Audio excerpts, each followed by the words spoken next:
করেন?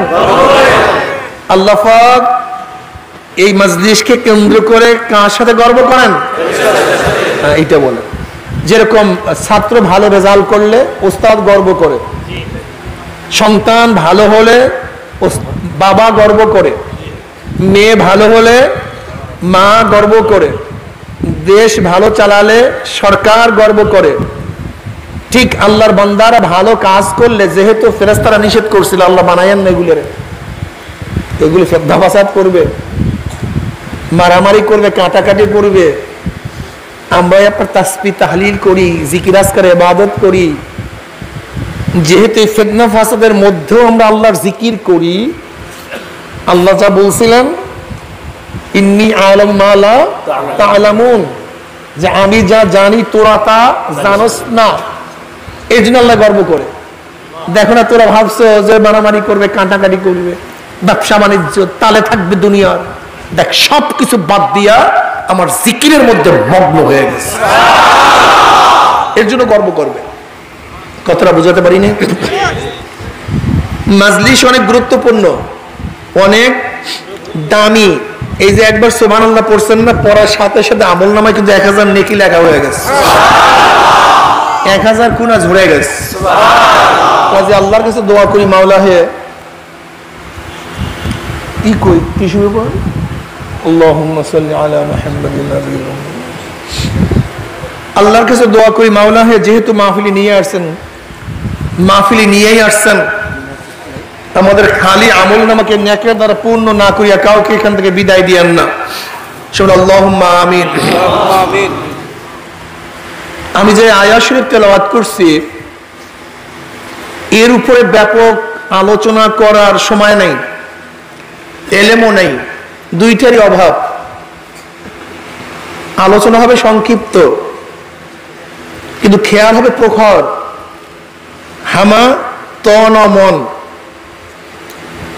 আমার শরীর মন একই জায়গায় থাকবে, গোটা দুনিয়া কিয়ামত হয়ে যাক, আমার খেয়াল থাকবে না।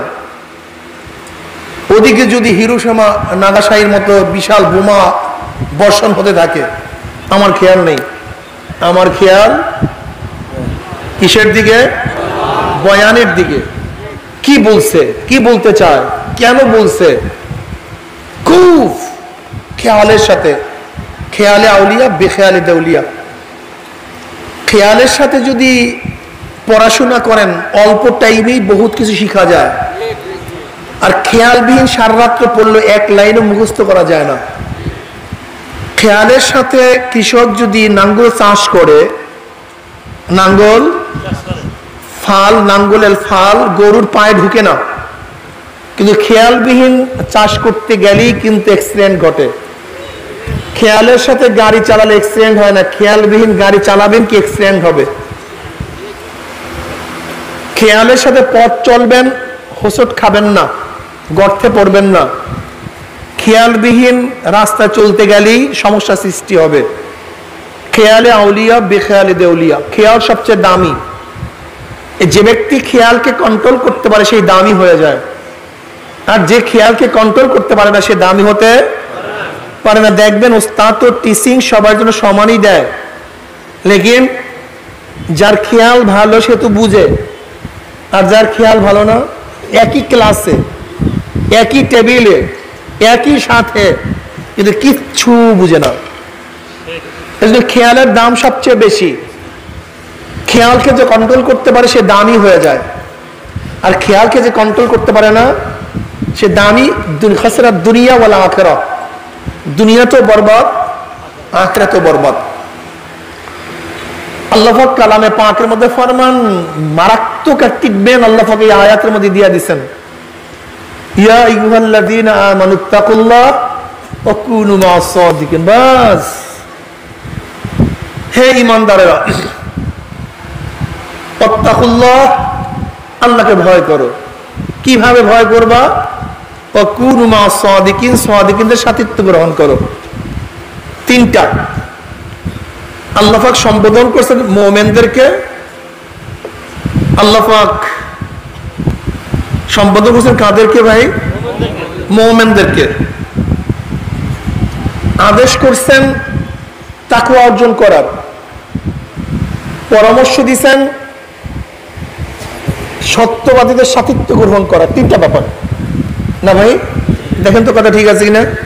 সম্বোধন করছেন, আপনার কথা না বলে কিন্তু বয়ান আসবে না। সবাই পিছন থেকে সামনে, ডান বাম সবাই একসাথে জবাব দিবেন মুখ খুলিয়া। আপনি জবান খুলবেন, কলব খুলবে। জবান বন্ধ, কলব বন্ধ হয়ে যাবে। জবান বন্ধ, চক্ষু আমার দিকে, কিন্তু আপনার কলব আমার দিকে থাকবে না, বাড়ির দিকে থাকবে। এর জন্য জবাব দিবেন, এরকম মাথা নাড়ায় না, হ্যাঁ না ঠিক ঠিক না, মুখ দিয়া বলবেন। আল্লাহ পাক সম্বোধন করছেন কাদেরকে ভাই? কাদেরকে? কাফের বাদ নাকি না বাদ হওয়ার জন্য প্রয়োজন আছে? উস্তাদ সম্বোধন করছে, উস্তাদ সম্বোধন করছে ছাত্রদেরকে, হে আমার ছাত্ররা। উস্তাদ সম্বোধন করছে কাদেরকে? হে আমার যারা ছাত্র না, বলার দরকার নেই, এমনি বাদ, সম্বোধনের অন্তর্ভুক্ত না। ইয়া আইয়ুহাল্লাযীনা আমানু, কাফের, মুমিন, এই মুনাফিক, মুশরিক, ফাসিক থাকবে মুমিন, আর সব বাদ। ইয়া আইয়ুহাল্লাযীনা আমানু, ঈমানদারেরা। আল্লাহ পাকের খুব পেয়ারা ডাক, খুব মহব্বতের ডাক, ভালোবাসার ডাক। শামসুল হক ফয়জুর রহমাতুল্লাহ আলাইহি অনেক সময় ইয়া আইয়ুহাল্লাযীনা আমানুর তাফসীর করতেন। মাওলা যেন কেমন ডাক দেয়, হে আমার পাগলেরা, হে আমার। আসলে তো মুমিন কার পাগল? আল্লাহর পাগল। মুমিন তো আল্লাহর পাগল, আমরা দুনিয়ার পাগল। আসলে সবাই তো পাগল। কেউ বউর পাগল, কেউ জমির পাগল, কেউ টাকার পাগল, কেউ সম্মানের পাগল, কেউ মেম্বার, চেয়ারম্যান, এমপি, মিনিস্টারের পাগল, কেউ গাড়ির পাগল। আর একদল মানুষ দুনিয়াতে আছে যারা আমার মাওলার পাগল। ওয়াল্লাযীনা আমানু আশাদ্দু হুব্বাল লিল্লাহ, যারা মুমিন তারা আমি মাওলাকে সবচেয়ে বেশি মহব্বত করে। কাকে বেশি মহব্বত করে? সবচেয়ে বেশি। আশাদ্দু, আশাদ্দু হুব্বাল লিল্লাহ, যারা মুমিন তারা সবচেয়ে বেশি কাকে মহব্বত করে? আর মহব্বত কাকে বলে? মহব্বত কি জিনিস? মহব্বত কি জিনিস? এটা খায় না মাথায় দেয়। মহব্বতের অর্থ হলো মাইলানুন নাফস ইলা শাই, মাইলানুন নাফস ইলা শাই, কোন জিনিসের দিকে নিজের অন্তর ঝুঁকে যাওয়া। এটা মহব্বতের ফার্স্ট স্টেজ। মানুষ যা দেখে শুনে, এর মাধ্যমে মানুষের অন্তরের মধ্যে মহব্বত সৃষ্টি হয়। সুরটা খুবই ভালো, দেখতে আকর্ষণীয়, খুবই মানে মজাদার। এই বাস যে কোনো এক জিনিস মানুষ যার দিকে আকৃষ্ট হয়, তার মাধ্যমে কি সৃষ্টি হয়? মনের অন্তর ঝুঁকে যায়। এই ঝোঁকার নামই হলো মহব্বত। আর মহব্বত উচ্চারণ করতে দুই হোঁট মিশ্রিত হয় নাকি? বলেন তো, কি দুই হোঁট মিল হয় কি হয় না? একা একা মহব্বত হয় না, দুই দিক থেকে মহব্বত হয়, ঠিক না? তার মহব্বত অর্থ কোনো দিকে নিজেকে ঝুঁকায়া দেওয়া। এই মহব্বত বাড়তে বাড়তে যখন মহব্বত বেড়ে যায় তাকে এশক বলা হয়। কি বলা হয় ভাই? এশক। মহব্বতের শেষ পর্যায়ে এশক। এই মহব্বতের 12টা স্তর আছে, সেদিকে আমরা যাব না। যখন মহব্বত পুরাপুরি মানুষের মধ্যে চলে আসে তখন অবস্থাটা কি হয়?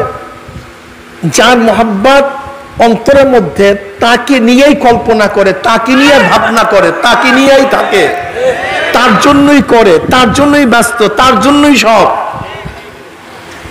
ওই মহব্বতের বাইরে সব কিছু অন্তর থেকে বের হয়ে যায়। বুঝাতে পারিনি? এর জন্য যারা আল্লাহকে মহব্বত করে তাদের অন্তরের মধ্যে একমাত্র আল্লাহই, অন্য কিছু থাকে না, ভুলে যায়। যখন মহব্বত মাওলার চলে আসে তখন বন্দার অবস্থা এরকম হয় যে যেটা দেখতা হো মাই তু হি তু হ্যায় তু হি তু হ্যায় তু হি তু, যেদিকে তাকায় সেদিকে কিচ্ছু দেখে না, শুধু দেখে আমার মাওলাকে। আসমানও তো আমার মাওলার সৃষ্টি, সূর্য তো আমার মাওলার সৃষ্টি, চন্দ্র তো আমার মাওলার সৃষ্টি।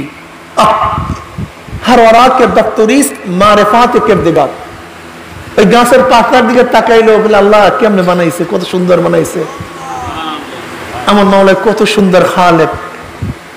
ফি একজন মানুষের দিকে তাকাবে, বল ফি আহসানি তাকবীর, কত সুন্দর জোড়া দিছে, ঠিক না? সব জায়গায় দেখে মাওলার কুদরত, সব জায়গায় দেখে মাওলার কুদরত, মাওলার নমুনা, মাওলার নিশানা বুঝাতে পারি নাই। দেখেন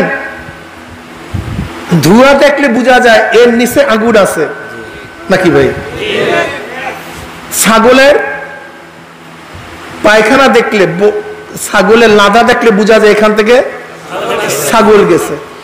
গরুর লাদা দেখলে বোঝা যায় এখান থেকে গরু গেছে, লাদাই প্রমাণ করে, কি কথা ঠিক না? ঠিক গাছপালা তরুলতাতে মাখলুক প্রমাণ করে এগুলোর পিছনে আমার মাওলা আছে, এর পিছনে কি আছে? খালেক আছে। কবি ইকবাল সাহেব রহমতুল্লাহ আলাইহির দরবারে একজন আলেম, বহুত বড় আলেম, হঠাৎ কনফিউশন তার মধ্যে, আল্লাহ আছে কি নাই, আসলে কি সৃষ্টিকর্তা আছে কি নাই, এটা হতে পারে, এটা আশ্চর্য হওয়ার কিছু নেই, এরকম হতে পারে, কিন্তু হওয়া অনুযায়ী কাজ করা খতরনাক, এটা খারাপ। শয়তান তো ওয়াসওয়াসা দিতেই পারে, আল্লাহ নাই, অমুক নাই, তমুক নাই, জান্নাত নাই, জাহান্নাম নাই, তোরা কি করস না করস। ইউওয়াসউইসু ফি সুদুরিন নাস মিনাল জিন্নাতি ওয়ান নাস, কি কথা ঠিক না? তোমার মধ্যে আমার মধ্যে শয়তান ওয়াসওয়াসা দিতেই পারে, তা আশ্চর্য হওয়ার কিছু নেই। বলবে এইটা নাই, সেইটা নাই, জান্নাত নাই, জাহান্নাম নাই, কোরআন ঠিক না, আল্লাহ নাই, তো ওয়াসওয়াসা আসতেই পারে। ওয়াসওয়াসা আসাটা খারাপ না, কিছু ওয়াসওয়াসা অনুযায়ী কাজ করাটা খারাপ। আমি কথাটা বুঝাতে পারছি? এরকম ইকবাল সাহেব রহমতুল্লাহ আলাইহির কাছে আসছে, হযরত কেমন কেমন মনে হয়, আল্লাহ স্রষ্টা আছে কি নাই। উনি ছোট্ট একটা প্রশ্ন করছেন, শুধু তুমি তুমি স্রষ্টা না সৃষ্টি? বলছে তুমি স্রষ্টা না সৃষ্টি? কারণ আমি তো সৃষ্টি। জবাব হয়ে গেছে, হযরত জবাব পেয়ে গেছে, আপনারা পান নাই, উনি পেয়েছে। দেখেন খুব মারাত্মক উত্তর, মারাত্মক জবাব। আমি কি বলছিলাম? যেখানে ধোঁয়া আছে তার নিচে কি আছে?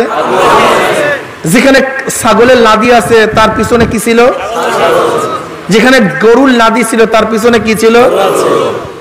তা আমি যদি আপনাকে প্রশ্ন করি, এই গাছটা স্রষ্টা না সৃষ্টি? আসমান স্রষ্টা না সৃষ্টি? চন্দ্র স্রষ্টা না সৃষ্টি? সূর্য স্রষ্টা না সৃষ্টি? তারকাগুলি স্রষ্টা না সৃষ্টি? আকাশ, বাতাস, পানি, যেখানে স্রষ্টা সৃষ্টি আছে তার পিছনে কি থাকে? এটা এমনিতেই, এটা সহজ কথা। যদি বলি সৃষ্টি পিছনে, তুমি এখন প্রমাণ করো সৃষ্টি কি সৃষ্টি না? তুমি প্রমাণ করো এটা সৃষ্টি কি সৃষ্টি না?